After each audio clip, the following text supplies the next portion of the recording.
ಸಮರ್ಥಿಸಿಕೊಂಡ್ರು ಸಮರ್ಥಿಸಿಕೊಂಡದಲ್ಲ, ಅದನ್ನು ಇಲ್ಲ ಯಾರು ಕೇಂದ್ರದ ಕ್ರಮವನ್ನು ಸಮರ್ಥಿಸಿ ಕೂಡ ಮಾತನಾಡಿದ್ರು ಅಂತ ನಾವು ಯುದ್ಧ ಮಾಡೋದು ಸೂಕ್ತ ಅಂತೀರಾ ಹೇಗೆ? ಯಾವುದು ಯುದ್ಧ ಬೇಕೋ ಬೇಡೋ ಅಂತ ನಾವು ನಿಶ್ಚಯ ಮಾಡೋರಲ್ಲ. ಇನ್ನು ಮುಂದೆ ಇಂತಹ ಘಟನೆಗಳು ನಡೆಯದ ಹಾಗೆ ಕ್ರಮ ತೆಗೆದುಕೋಬೇಕು. ಒಂದು ಸ್ವತಂತ್ರ ದೇಶದಲ್ಲಿ ಎಲ್ಲರೂ ಮುಕ್ತವಾಗಿ ಸ್ವತಂತ್ರವಾಗಿ ಸಂಚರಿಸುವಂತೆ, ಅದು ದೇಶದ ಒಳಗಿನೇ ನಡೆಯುವಂತಹ ಆಕ್ರಮಣಗಳು ವ್ಯತಿರೇಕಗಳು ಇದಿರಬಹುದು, ದೇಶದ ಹೊರಗಿಂದ ಆಗುವಂತಹ ಆಕ್ರಮಣ ಇರಬಹುದು, ಯಾವುದೂ ಇರಬಾರದು. ಅದಕ್ಕೋಸ್ಕರ ಹೇಳ್ತಾ ಇರೋದು, ಇದು ಯಾವುದೋ ಒಂದು ಅಂಗ, ಯಾವುದೋ ಒಬ್ಬ ವ್ಯಕ್ತಿ, ಯಾವುದೋ ಒಂದು ಪಂಗಡ ಅಲ್ಲ, ಸಮಗ್ರವಾಗಿರತಕ್ಕಂತಹ ಚಿಂತನೆ ನಡೆದಾಗ ಮಾತ್ರ ಇಂತಹದ್ದೆಲ್ಲ. ಅದಕ್ಕೆ ಹೇಳ್ತಾ ಇರೋದು, ಒಂದು ಅಂತಲ್ಲ, ಸಮಗ್ರವಾಗಿರತಕ್ಕಂತಹ ಚಿಂತನೆ ನಡೀಬೇಕು. ಈಗ ಕೇಂದ್ರ ಸರ್ಕಾರ ಜಾತಿ ಗಣತಿ ಮಾಡಲ್ಪಟ್ಟಿದೆ. ಜಾತಿ ಗಣತಿ ಬಗ್ಗೆ ತಪ್ಪಿತಸ್ಥರನ್ನು ಶಿಕ್ಷಿಸಬೇಕಾದದ್ದು ಅನಿವಾರ್ಯ. ಆ ಹೊತ್ತಲ್ಲಿ ಸರ್ಕಾರ ತೆಗೆದುಕೊಳ್ಳುವಂತಹ ನಿರ್ಣಯಕ್ಕೆ, ನಮ್ಮ ಸೇನೆ ತೆಗೆದುಕೊಳ್ಳುವಂತಹ ನಿರ್ಣಯಕ್ಕೆ ನಾವು ನಮ್ಮ ಪರಿಪೂರ್ಣವಾಗಿರತಕ್ಕಂತಹ ಬೆಂಬಲವನ್ನು ಕೊಡಬೇಕು. ಅದು ನೈತಿಕವಾಗಿ, ವಾಕ್ಯವಾಗಿ, ಎಲ್ಲ ರೀತಿಯಲ್ಲಿ. ಜನರು ಯಾವ ರೀತಿ ಅದಕ್ಕೆ ವಿರುದ್ಧವಾದ ಮಾತನಾಡುವಂತಹದ್ದು, ಅವರ ನೈತಿಕ ಸ್ಥೈರ್ಯವನ್ನು ಕುಗ್ಗಿಸುವ ಕೆಲಸವನ್ನು ನಾವು ಮಾಡಿದೆವು ಅಂತಂದರೆ ನಮ್ಮ ತಲೆ ಮೇಲೆ ನಾವು ಕಲ್ಲನ್ನು ಹಾಗೆ ಯಾರು ಮಾಡ್ತೇವೆ.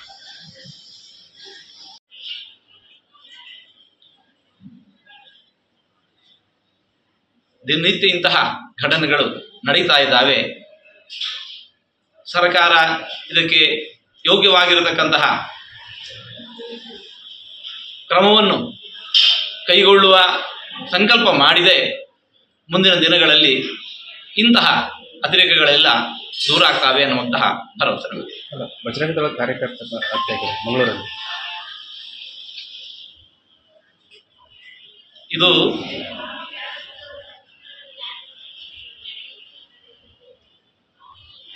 ಜನ ನಮ್ಮ ನ್ಯಾಯಾಂಗದ ಮೇಲೆ ಇರಬಹುದು ಅಥವಾ ಸರ್ಕಾರಗಳ ಮೇಲೆ ಪ್ರಾಯಶಃ ವಿಶ್ವಾಸವನ್ನು ಕಳೆದುಕೊಂಡು ಪರಸ್ಪರ ಹೊಡೆದಾಡ್ಕೋತಾ ಇದ್ದಾರೆ. ಎಲ್ಲೋ ಒಂದು ದೊಂಬಿ ನಡೆಯುತ್ತೆ, ಅದಕ್ಕೆ ಪ್ರತೀಕಾರವಾಗಿ ಇನ್ನೊಂದು ಕಡೆ ನಡೆಯುತ್ತೆ. ಇದು ಸಾಲು ಸಾಲಾಗಿ ಮುನ್ನಡೆಯುತ್ತಾ ಇರುತ್ತೆ. ಇವತ್ತು ಇದು ಒಂದು ಅಂತಲ್ಲ, ಇಂತಹ ಅನೇಕ ಘಟನೆಗಳು. ಇದನ್ನೇ ಸಾಮಾನ್ಯ ಒಂದು ಮಾತಲ್ಲಿ ಹೇಳಿದ್ರೆ ಅರಾಜಕತೆ ಅಂತ ಕರೀತಾರೆ. ಅರಾಜಕತೆ. ನಿವೃತ್ತರಾದ ಒಬ್ಬ ಪೊಲೀಸ್ ಮಹಾನಿರ್ದೇಶಕರದ್ದು ಕೂಡ ಅವರ ಮನೆಯಲ್ಲಿಯೇ ಹತ್ಯೆ ನಡೆಯಿತು. ಇನ್ನೊಂದೆಡೆ ಹುಬ್ಬಳ್ಳಿಯಲ್ಲಿ ನಡೆದ ಒಂದು ಘಟನೆ, ಸಣ್ಣ ಮಗುವಿನ ಮೇಲೆ ಕೂಡ ಅತ್ಯಾಚಾರ ನಡೆದಿತ್ತು. ಪೊಲೀಸ್ ಇಲಾಖೆಯೇ ಆ ಆರೋಪಿಯಾದ ವ್ಯಕ್ತಿಯನ್ನು ಸುಟ್ಟು ಹಾಕಿಬಿಡ್ತು. ಆ ಪೊಲೀಸರ ಮೇಲೆ ಮತ್ತೆ ಪುನಃ ಕೇಸು ಬರ್ತಾ ಇದೆ.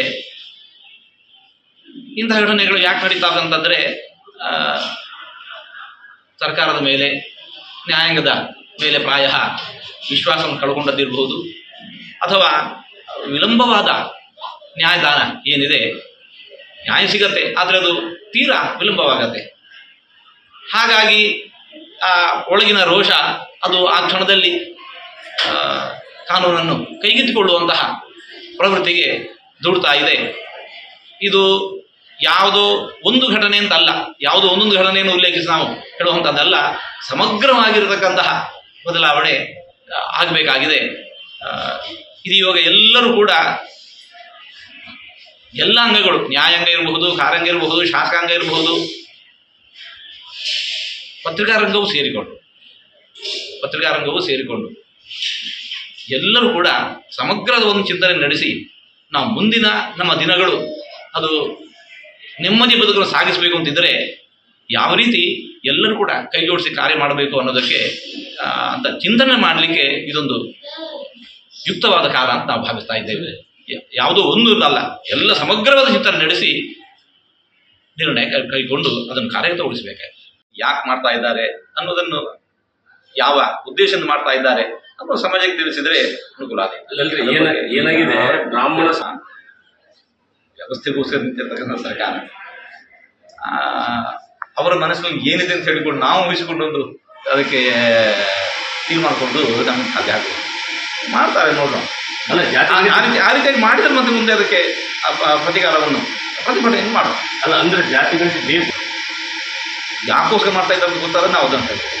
ಎಷ್ಟೋ ಬೇಡ ಅಂತ ಹೇಳಿ ಅದು ಗೊತ್ತಿರೋದು ನಾವು ಅದರ ಬಗ್ಗೆ ಹಾಕಿ ನಾವು ಅದು ವ್ಯವಸ್ಥೆಗೆ ಸಂಬಂಧಪಟ್ಟ ಸರ್ಕಾರ ಮುಂದೆ ಮಾಡ್ತಾ ಇದೆ. ಎಲ್ಲರ ಯಾವುದೇ ಒಬ್ಬರ ಚಿಂತನೆಯಂತೆ ಒಂದು ಸರ್ಕಾರ ನಡೆಯುವ ಸಾಧ್ಯ ಆಗುವುದಿಲ್ಲ.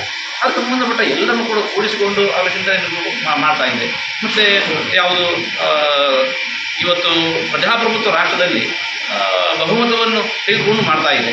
ಹಾಗಾಗಿ ಎಲ್ಲರೂ ಕೂಡ ಅಂತ ಒಂದು ನಿರ್ಣಯಕ್ಕೆ ಒಪ್ಪಿಗೆ ಕೊಟ್ಟಂತಾದರೆ ಅದನ್ನು ಮಾಡೋದಕ್ಕೆ ಸಾಧ್ಯ.